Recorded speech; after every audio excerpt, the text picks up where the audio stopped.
Doctor صاحب ناف اپنی جگہ پر نہیں رکتی، روزانہ ناف پڑ جاتی ہے، بہت علاج کروایا، آپ اس کا علاج بتا دیں۔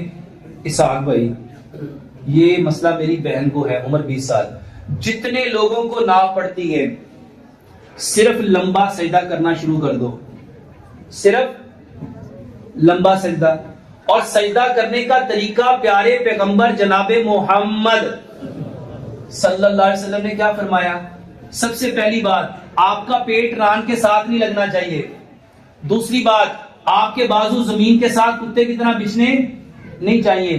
تیسری بات، بغل کی سفیدی پیچھے سے نظر آنی چاہیے۔ چوتھی بات، بکری کا بچہ اگر یہاں سے گزرنا چاہے تو آرام سے گزر سکے۔ پانچویں بات، 7 ہڈیوں پہ سجدہ کرو، 2 پاؤں، 2 گھٹنے، 2 ہاتھ اور 7ویں ہڈی یہ اس وقت لگے گی جب ہم میکسیمم آگے جائیں گے۔ چھٹی بات، زمین کی سختی محسوس کرو۔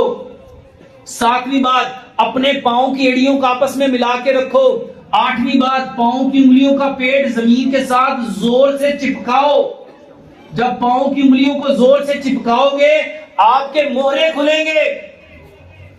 واللہ جس دن آپ کے موہرے کھلنا شروع ہو گئے، یہ جتنے لوگوں کے موہروں کے مسائل ہیں، کمر درد ہے، یہ جن کی ڈسک سلپ ہوئی ہے، یہ جن کی ڈسک بلج ہوئی ہے، جتنے لوگوں کو شیٹیکا پین ہے، اس کا بہترین علاج ہے، یہ اس کا بہترین۔ اور جتنے لوگ کہتے ہیں ناف ڈھلک گئی، اس کے بعد جب سجدہ کرو پرسکون ہو کے کرو، کوے کی طرح ٹھینگے مت مارو۔ اور نبی صلی اللہ علیہ وآلہ وسلم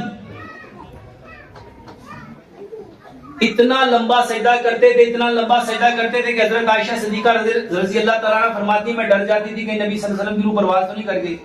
اور آخری بات، سجدے میں آنکھیں بند نہ کرو۔